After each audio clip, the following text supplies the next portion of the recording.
ओम राधा कृष्णाभ्याम नमः।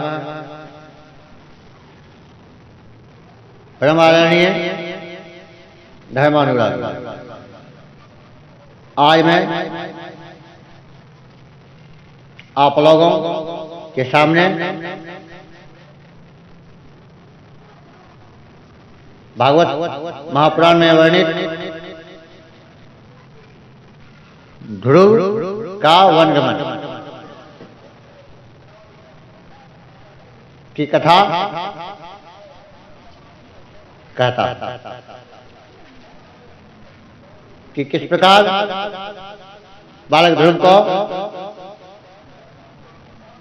वन जाना पड़ा। लेकिन इस कथा को शुरू करने के पहले मैं आप लोगों से अनुरोध करता हूं कि यदि आप लोगों ने अभी तक इस चैनल को सब्सक्राइब नहीं किया है तो इसे सब्सक्राइब कर लें और घंटी के बटन को भी दबा दें तथा इसे अधिक से अधिक शेयर भी करें ताकि मेरा धर्म प्रचार का कार्य वृहद पैमाने पर आगे बढ़ता है। ओम श्री राधा कृष्णाभ्याम नमः। कृष्ण वंदे जगत गुरु। तो आइए मैं कथा की शुरुआत करता हूं।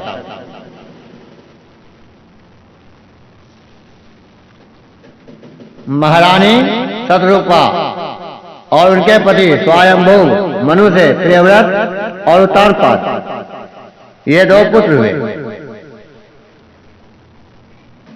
उत्तानपाद के सुनीति और सुरुचि नाम की दो पत्नियां थीं। उनमें सुरुचि राजा को अधिक प्रिय थी। सुनीति जिसका पुत्र ध्रुव था उन्हें वैसी प्रिय नहीं थी।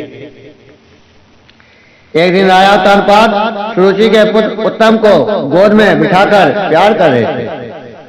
उसी समय ध्रुव ने भी गोद में बैठना चाहा, परंतु राजा ने उसका स्वागत नहीं किया।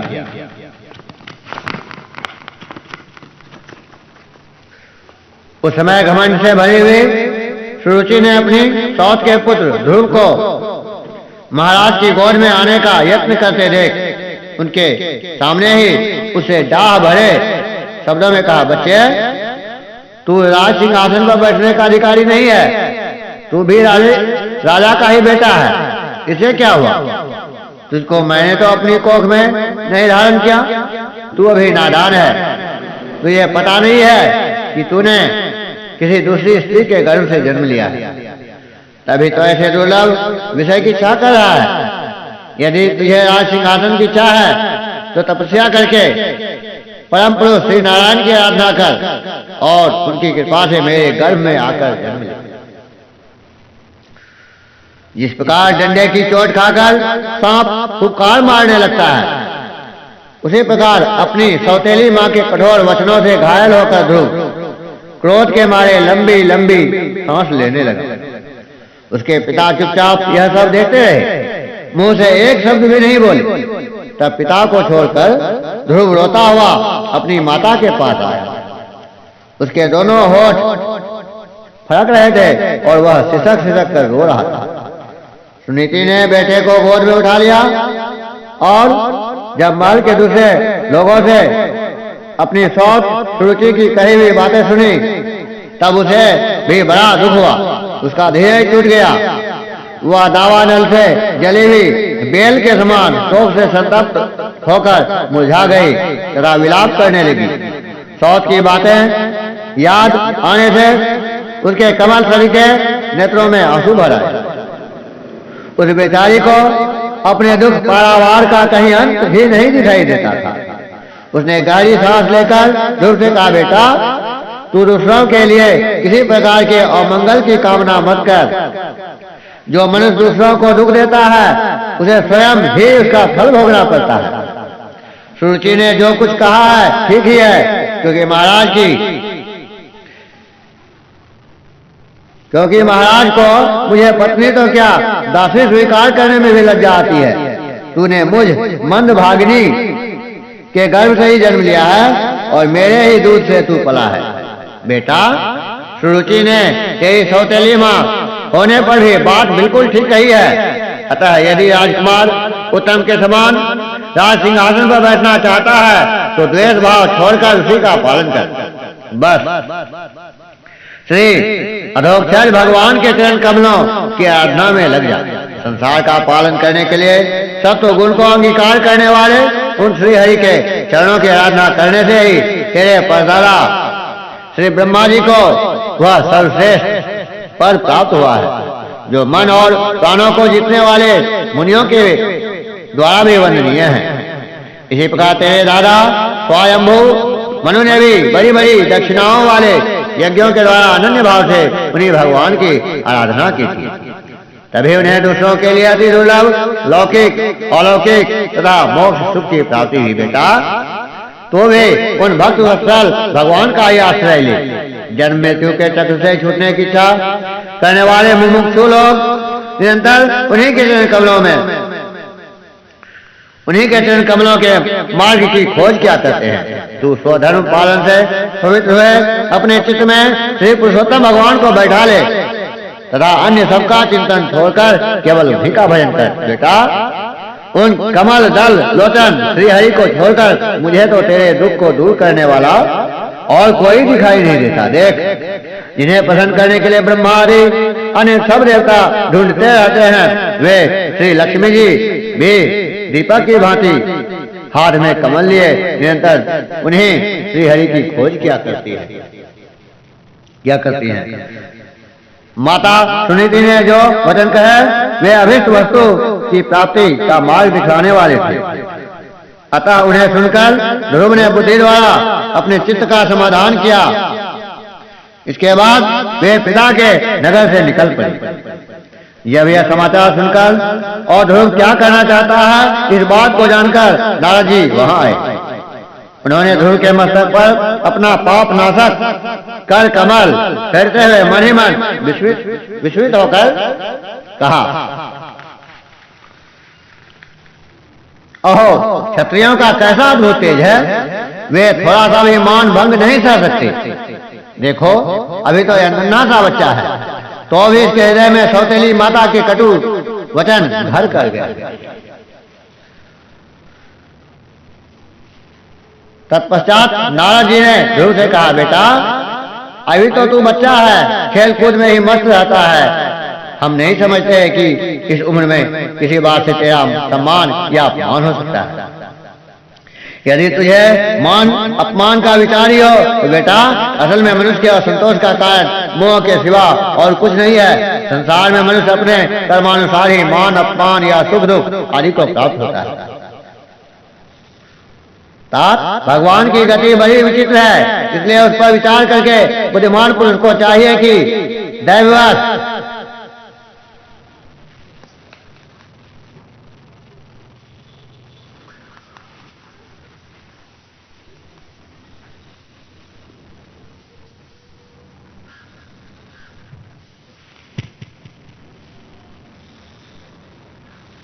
उसे जैसे भी परिस्थिति का सामना करना पड़े उसी में संतुष्ट रहे।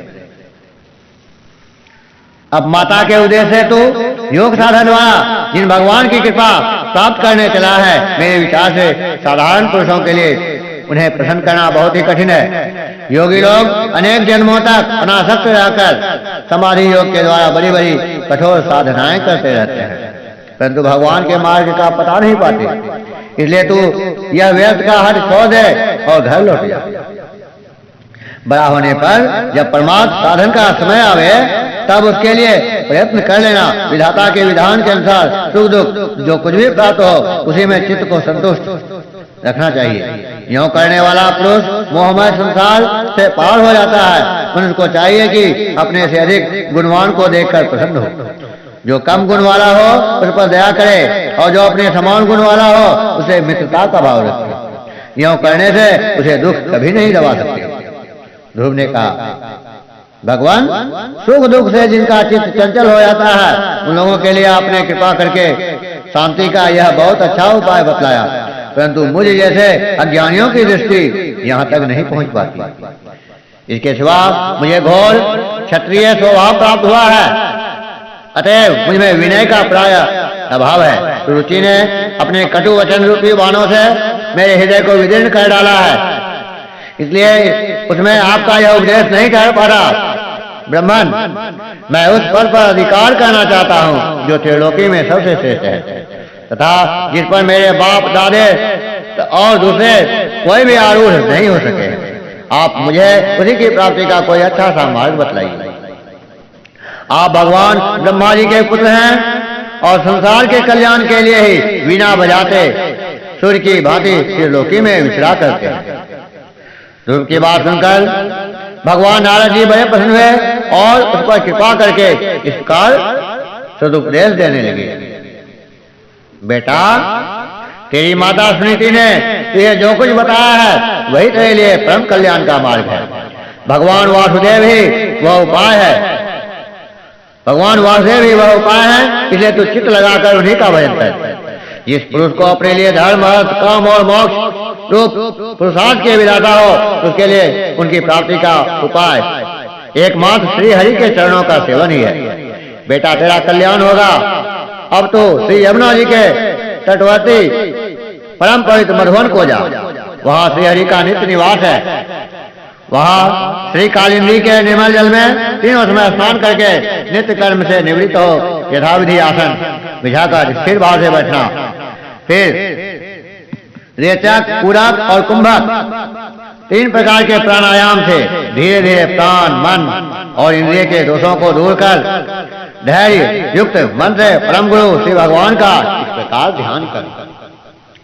भगवान के नेत्र और मुख निरंतर प्रसन्न रहते हैं। उन्हें देखने से ऐसा मालूम होता है कि वे प्रसन्नता पूर्वक भक्त को वर देने के लिए उद्यत हैं। उनकी नासिका, भौहें और कपोल बड़े ही सुहावने हैं। वे सभी देवताओं में परम सुंदर हैं। उनकी तरुण अवस्था है, सभी अंग बड़े सुडौल हैं, लाल लाल ओठ और रत्नारे नेत्र हैं।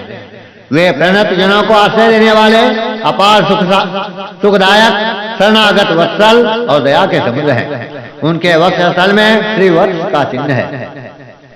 उनका शरीर सजल जलधर के समान श्याम वर्ण है। वे परम पुरुष श्याम सुंदर गले में वर्णमाला धारण किए हुए हैं और उनकी चार भुजाओं में शंख, चक्र, गदा एवं पद्म सुशोभित है। उनके अंग प्रत्यंग किरीट, कुंडल, केयूर और कंकणादि आभूषणों से विभूषित हैं। गला कौस्तुभ मणि की भी शोभा बढ़ा रहा है तथा शरीर में रेशमी पीताम्बर है। उनके कटी प्रदेश में कांचन की करधनी और चरणों में सुवर्णमय नुपुर पैजनी सुशोभित है। भगवान का स्वरूप बड़ा ही दर्शनीय, शांत तथा मन और नयनों को आनंदित करने वाला है। जो लोग प्रभु का मानस पूजन करते हैं उनके अंतःकरण में वे हृदय कमल की कर्णिका पर अपने नख मणि मंडित मनोहर पादार बिंदों को स्थापित करके विराजते हैं। इस प्रकार धारणा करते करते जब चित्त स्थिर और एकाग्र हो जाए तब उन वरदायक प्रभु का मणिमन इस प्रकार ध्यान करें कि वे मेरी ओर अनुराग भरी दृष्टि से निहाते हुए मंद मंद मुस्कुरा रहे हैं। भगवान की मंगलमय मूर्ति का इस प्रकार निरंतर ध्यान करने से मन शीघ्र ही परमानंद में डूबकर तल्लीन हो जाता है और फिर वहां से लौटता नहीं। राजकुमार, इस ध्यान के साथ जिस परम गुह्य मंत्र का जप करना चाहिए वह भी बताता हूँ, सुन। इसका 7 रात जप करने से मनुष्य आकाश में विचरने वाले सिद्धों का दर्शन कर लेता है। वह मंत्र है ओम नमो भगवते वासुदेवाय। किस काल और किस देश में कौन सी वस्तु उपयोगी है इसका विचार करके बुद्धिमान पुरुष को इस मंत्र के द्वारा तरह तरह की सामग्रियों से भगवान की द्रव्यमयी पूजा करनी चाहिए।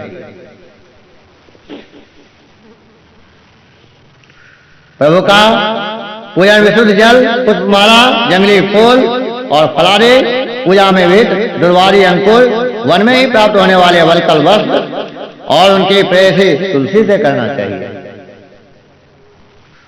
यदि शिला आदि की मूर्ति मिल सके तो उसमें, नहीं तो पृथ्वी या जल आदि में भी भगवान की पूजा करें। सर्वदा संयत चित्त, मननशील, शांत और मौन रहें तथा जंगली फल मूल आदि का परिमित आहार करें। इसके सिवा पुण्य कहते श्री हरि अपने अनिर्वचनीय माया के द्वारा अपनी इच्छा से अवतार लेकर जो जो मनोहर चरित्र करने वाले हैं उनका मन ही मन चिंतन करता रहे। प्रभु की पूजा के लिए जिन जिन उपचारों का विधान किया गया है उन्हें मंत्र मूर्ति श्री हरि को द्वादशाक्षर मंत्र के द्वारा ही अर्पण। इस प्रकार जब हृदय स्थित हरि का मन, वाणी और शरीर से भक्तिपूर्वक पूजन किया जाता है तब वे निश्चल भाव से भली भांति भजन करने वाले अपने भक्तों के भाव को बढ़ा देते हैं और उन्हें उनकी इच्छा के अनुसार धर्म, अर्थ, काम अथवा मोक्ष रूप कल्याण प्रदान करते हैं। यदि उपासक को इंद्रिय संबंधी भोगों से वैराग हो गया हो तो वह मोक्ष प्राप्ति के लिए अत्यंत भक्तिपूर्वक अविच्छिन्न भाव से भगवान का भजन करे। इस प्रकार श्री नारद का उपदेश पाकर राजकुमार ध्रुव ने परिक्रमा करके उन्हें प्रणाम किया। तदनंतर उन्होंने भगवान के चरण चिन्हों से अंकित परम पवित्र मधुवन की यात्रा की। ध्रुव के तपोवन की ओर चले जाने पर नारद जी महाराज उत्तानपाद के महल में पहुंचे। राजा ने उनकी यथायोग्य उपचारों से पूजा की। तब उन्होंने आराम से आसन पर बैठकर राजा से पूछा। श्री नारद जी ने कहा, राजन तुम्हारा मुख सूखा हुआ है, तुम बड़ी देर से किस सोच विचार में पड़े हो? तुम्हारे धर्म, अर्थ, काम में से किसी में कोई कमी तो नहीं आ गई?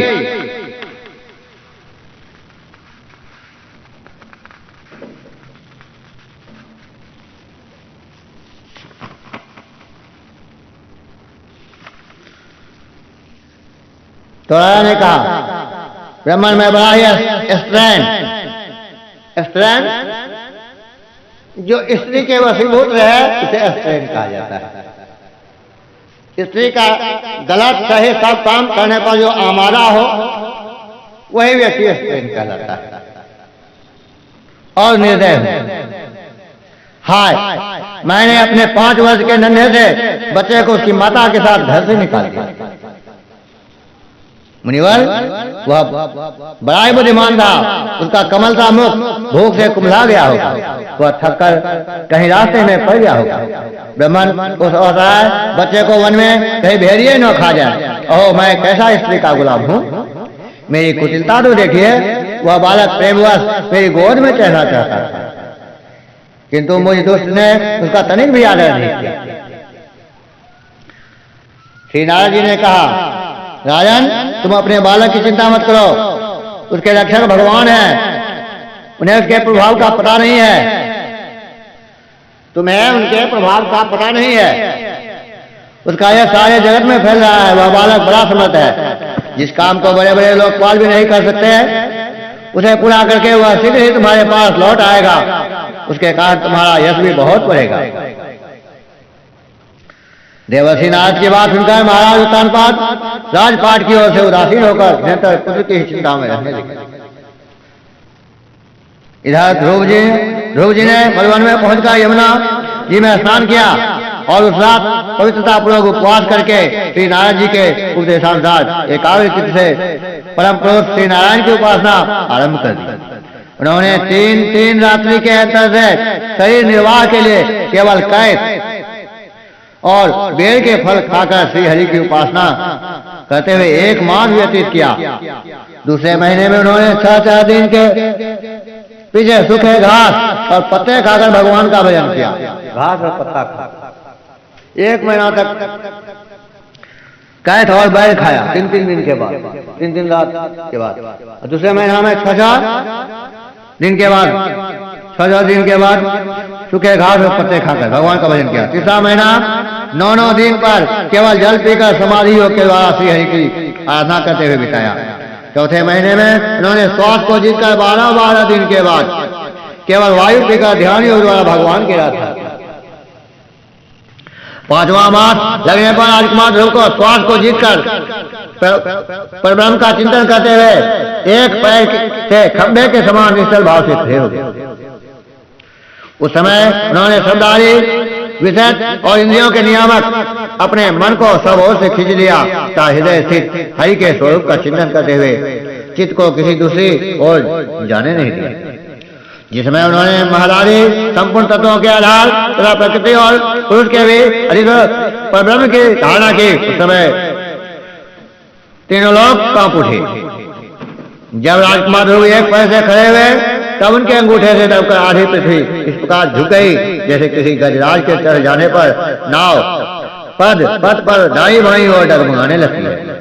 ध्रुव जी अपने इंद्रिय द्वार तथा प्राणों को रोककर अनन्य बुद्धि से इस आत्मा श्री हरि का ध्यान करने लगे।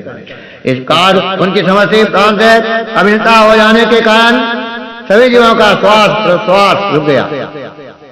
इसे समस्त लोग और लोकपालों को बड़ी पीड़ा हुई और वे सब घबराकर श्री हरि की शरण में गए। देवताओं ने कहा, भगवान समस्त अस्थावर जंगम जीवों के शरीरों का प्राण एक साथ ही रुक गया है। ऐसा तो हमने पहले कभी अनुभव नहीं किया। आप शरणागतों की रक्षा करने वाले हैं, अपने शरण में आए हुए हम लोगों को इस दुख से छुड़ाइए। श्री भगवान ने कहा, देवताओं तुम डरो मत। उत्तान पाल के पुत्र ध्रुव ने अपने चित्त को मुझ विश्वात्मा में लीन कर लिया है। इस समय मेरे साथ उसकी अभेद धारणा सिद्ध हो गई है, इसी से उसके प्राण निरोध से तुम सबका प्राण भी रुक गया है। अब तुम अपने अपने लोगों को जाओ, मैं उस बालक को इस दुष्कर सबसे निवृत्त कर दूंगा।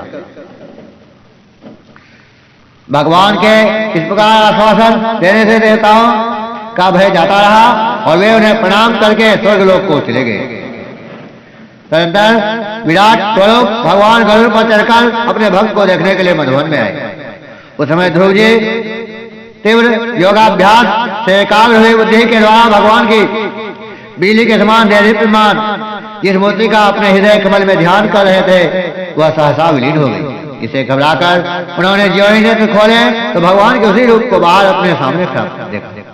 प्रभु का दर्शन पाकर बालक ध्रुव को बड़ा कुतूहल हुआ, वे प्रेम में अधीर हो गए।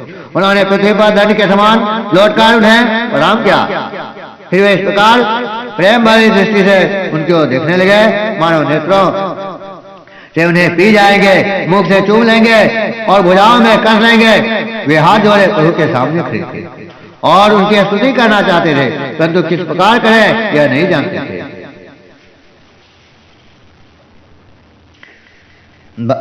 श्रवंतर यामी हरि उनके मन की बात जान गए। उन्होंने कृपा पूर्वक अपने वेदमय शंख को उनके गाल से छुआ दिया। ध्रुव जी भविष्य में अविचल पद प्राप्त करने वाले थे। इस समय शंख का स्पर्श होते ही उन्हें वेदमय दिव्यवाणी प्राप्त हो गई और जीव तथा ब्रह्म के स्वरूप का भी निश्चय हो गया। वे अत्यंत भक्तिभाव से धैर्य पूर्वक विश्वविख्यात कीर्तिमान श्री हरि की स्तुति करने लगे।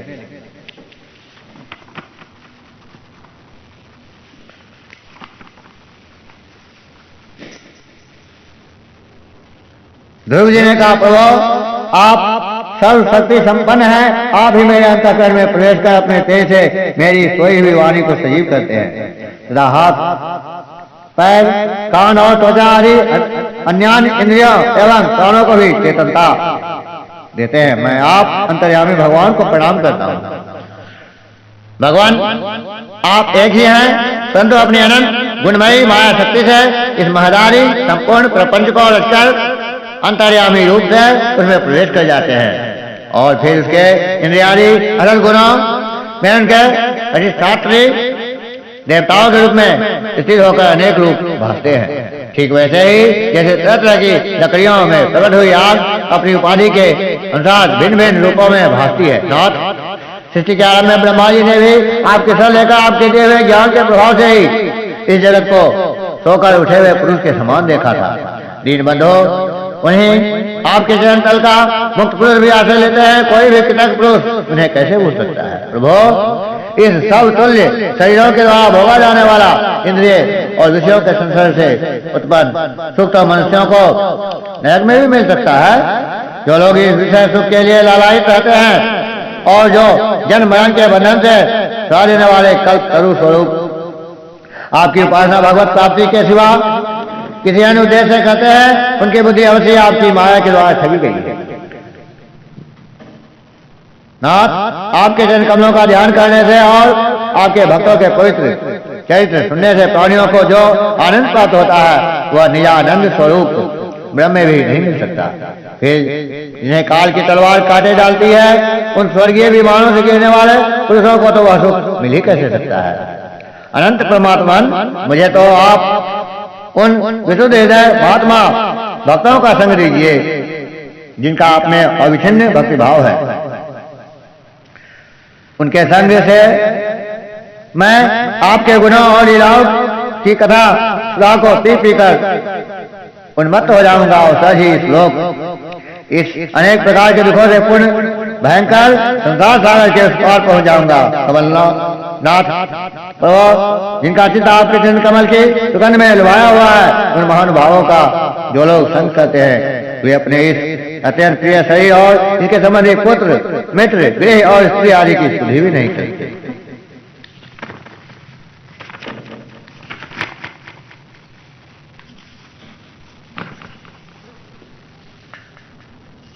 अजन्मा परमेश्वर, मैं तो पशु वृक्ष पर्वत पक्षी सरीसृप देवता दैत्य और मनुष्य आदि से परिपूर्ण तथा महदारी अनेकों कारणों से संपादित आपके इस सदात्मक स्थूल विश्वरूप को ही जानता हूँ। इससे परे जो आपका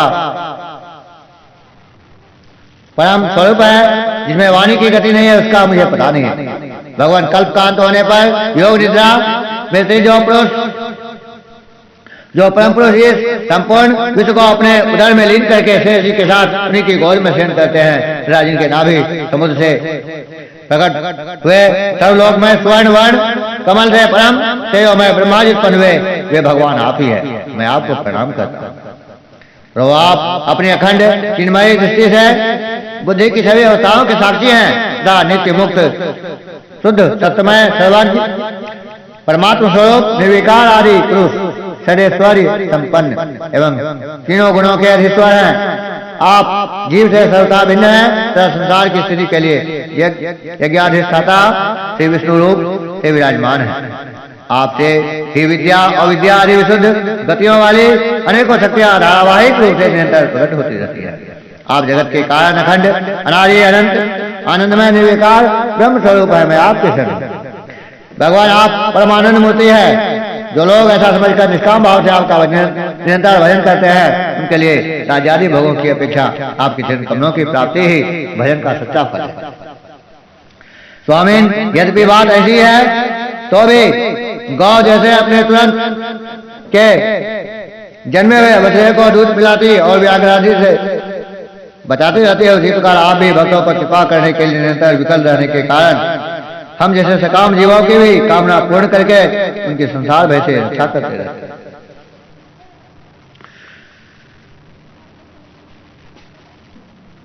जब सब संकल्प वाले मतिमान ध्रुव जी ने इस प्रकार स्तुति की तब भक्त वत्सल भगवान उनकी प्रशंसा करते हुए कहने लगे। श्री भगवान ने कहा, उत्तम व्रत का पालन करने वाले राजकुमार, मैं तेरे हृदय का संकल्प जानता हूँ। यद्यपि उस फल का प्राप्त होना बहुत कठिन है तो भी मैं तुझे वह देता हूं, तेरा कल्याण हो। भद्र, जिस तेजो में अविनाशी लोक को आज तक किसी ने प्राप्त नहीं किया, जिसके चारों ग्रह नक्षत्र और तारा गण रोग ज्योतिष चक्र उसी प्रकार चक्कर काटता रहता है, जिसका मेढी के चारों ओर दौरी के बैल घूमते रहते हैं। अवान्तर कल्प पर्यंत रहने वाले अन्य लोगों का नाश हो जाने पर भी जो स्थिर रहता है तथा तारागण के सही धर्म अग्नि कश्यप और शुक्र आदि नक्षत्र एवं सप्तर्षिगण जिसकी प्रदक्षिणा क्या कहते हैं वह ध्रुवलोक मैं तुझे देता हूँ। यहाँ भी जब तेरे पिता तुझे राज सिंहासन देकर वन को चले जाएंगे तब तू 36,000 वर्ष तक धर्मपूर्वक पृथ्वी का पालन करेगा। तेरी इंद्रियों की शक्ति ज्यों की त्यों बनी रहेगी। आगे चलकर किसी समय तेरा भाई उत्तम शिकार खेलता हुआ मारा जाएगा, तब उसकी माता सुरुचि पुत्र प्रेम में पागल होकर उसे वन में खोजती हुई दावानल में प्रवेश कर जाएगी। यह कि मेरी प्रिय मूर्ति है, तू अनेकों बड़ी बड़ी दक्षिणाओं वाले यज्ञों के द्वारा मेरा सृजन करेगा। तथा यहाँ उत्तम उत्तम भोग भोग कर अंत में मेरा ही स्मरण करेगा। इसे तू अंत में संपूर्ण लोकों के वरणीय और सप्तर्षियों से भी ऊपर मेरे निज धाम को जाएगा। वहां जहां पहुंचकर फिर संसार में लौटकर नहीं आना होता है।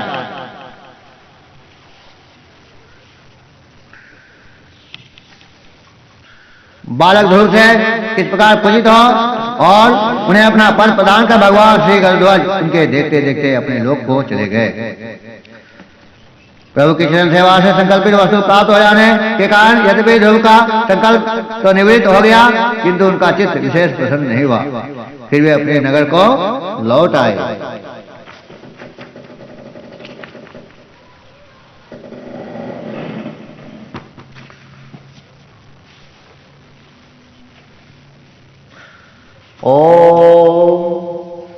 ओम राधा कृष्णाभ्याम नमः। ओम राधा कृष्णाभ्याम नमः। ओम राधा कृष्णाभ्याम नमः। ओम कृष्ण वंदे जगद्गुरुं। ओम नमो भगवते वासुदेवाय। तो इस प्रकार बालक ध्रुव का वनगमन हुआ और वहां उसने भगवान विष्णु की आराधना की और भगवान विष्णु से इप्सित फल पाकर वे पुनः अपने नगर को लौट आए। इस प्रकार भगवान व्यक्ति की परीक्षा लेते हैं, उन्हें तरह तरह का कष्ट देते हैं और उसमें वो उसकी परीक्षा लेते हैं। लेकिन हमें इस प्रकार के कष्टों से घबराना नहीं चाहिए, वरन भगवान का प्रसाद समझकर उसे भगवान के चरणों में समर्पित करते हुए हमें भगवान का ध्यान करना चाहिए। इस प्रकार वे भवबंधन से हमारा उद्धार कर देंगे। ओम नमो भगवते वासुदेवाय। ओम कृष्ण वंदे जगद्गुरुं। तो मैं पुनः आप लोगों से अनुरोध करता हूं कि आप लोग मेरे इस चैनल को सब्सक्राइब कर घंटी के बटन को दबा दें और इसे अधिक से अधिक मात्रा में शेयर करें, ताकि मेरा धर्म प्रचार का कार्य बृहत पैमाने पर चलता रहे। ओम राधा कृष्णाभ्याम नमः। ओम कृष्ण वंदे जगद्गुरुं।